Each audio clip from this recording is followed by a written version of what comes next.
Ya, selamat pagi anak-anak. Hari ini kita melanjutkan materi untuk bab berikutnya yaitu keanekaragaman hayati.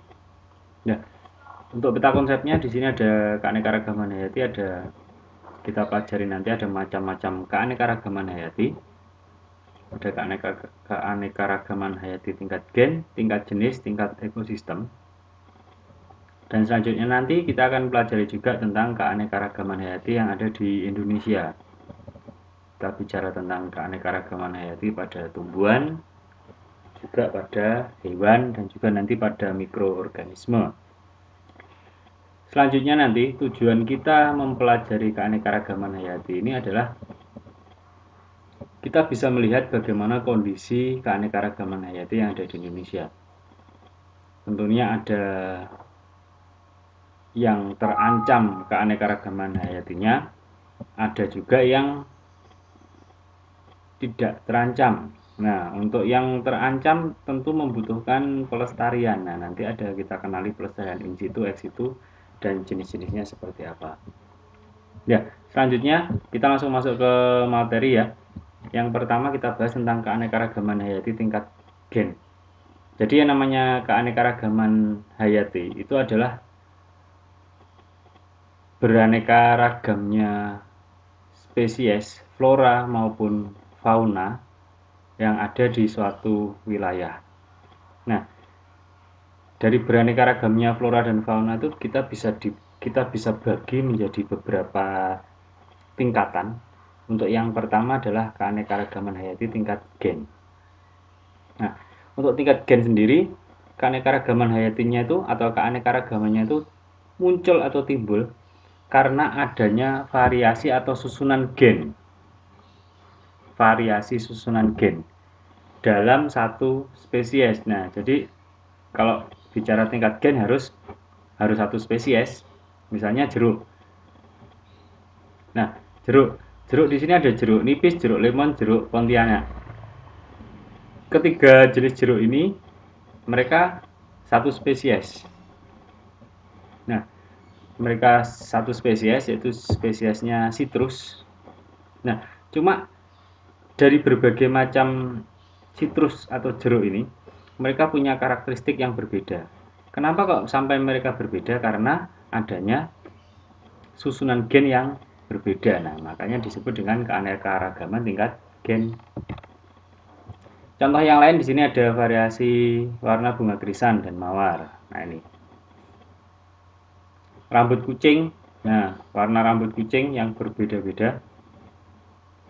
Bentuk dan warna ayam. Nah, ini juga menunjukkan adanya variasi tingkat gen atau keanekaragaman tingkat gen. Nah, ini beberapa contoh keanekaragaman tingkat gen yang ada juga, ada jeruk manis, jeruk lemon, dan seterusnya. Nah, untuk kalian nanti kegiatannya silahkan mencari contoh keanekaragaman tingkat gen. Nah, seperti ini. Silahkan mencari beberapa contoh nama-nama tumbuhan ataupun hewan dan menunjukkan keanekaragaman tingkat gen. Itu yang pertama. Selanjutnya kita lihat yang kedua, keanekaragaman hayati tingkat spesies. Nah, keanekaragaman hayati tingkat spesies di sini muncul karena adanya perbedaan sifat antar individu tapi berbeda spesiesnya. Tetapi masih memiliki kemiripan atau masih berada dalam satu famili misalnya. Nah, hal ini terbentuk karena adanya perbedaan struktur dan jumlah gen. Kalau tadi pada tingkat gen itu hanya variasi gennya yang berbeda, kalau di sini struktur dan jumlah gennya sudah berbeda, sehingga akan berdampak juga pada spesies yang terbentuk. Nah, contohnya di sini ada misalnya ada jenis padi, sorghum, gandum, ada cantel. Nah, ini termasuk dalam famili Gramineae. Gramineae atau rumput-rumputan. Mereka memiliki karakter yang relatif sama, hampir sama, tapi mereka bukan satu spesies.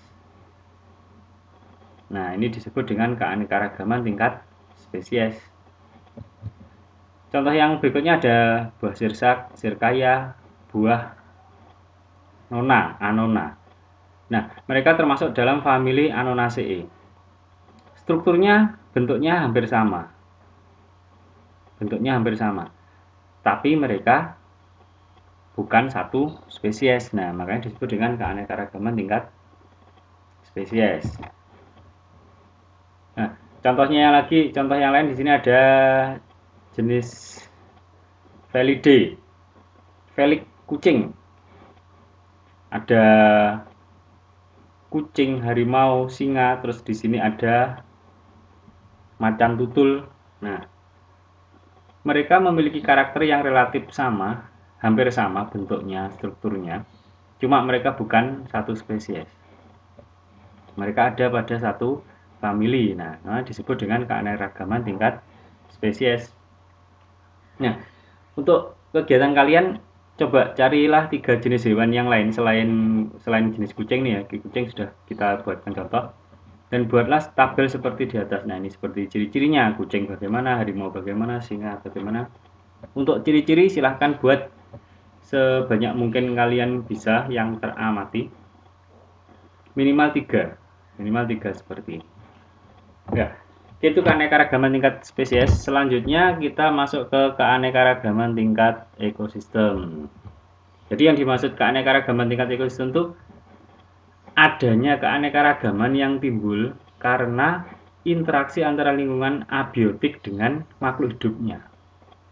Nah, abiotik contohnya seperti ada air, suhu, udara, kelembapan, pH, tanah, dan sebagainya. Komponen-komponen yang tidak hidup atau abiotik interaksi dengan sekumpulan makhluk hidup tertentu. Nah, untuk makhluk hidup tertentu di sini ada hewan, tumbuhan, ada mikroba, jamur, dan lain sebagainya. Intinya makhluk hidup berinteraksi dengan komponen abiotiknya. Dari perbedaan karakteristik abiotik tentunya juga berdampak terhadap komponen biotik yang bisa menempati daerah tersebut. Nah, karena interaksi tersebut akhirnya ada beberapa jenis ekosistem yang bisa kita ketahui, seperti contohnya ada ekosistem hutan di sini, ekosistem sungai, dan ekosistem rawa. Dari ketiga ekosistem ini tentunya kita sudah pasti bisa memastikan bahwa komponen abiotik yang membentuk ekosistem hutan, sungai, dan rawa sangat berbeda. Perbedaan komponen abiotik berdampak kepada komponen biotiknya. Nah, ini. Nah, selanjutnya untuk kegiatan, saya punya beberapa gambar di sini. Coba kalian cari nama dari masing-masing ekosistem ini. Kalian cari nama dari masing-masing ekosistem di sini, kemudian coba dituliskan ciri-ciri pada masing-masing ekosistem ini. Oke, ini yang nomor 3.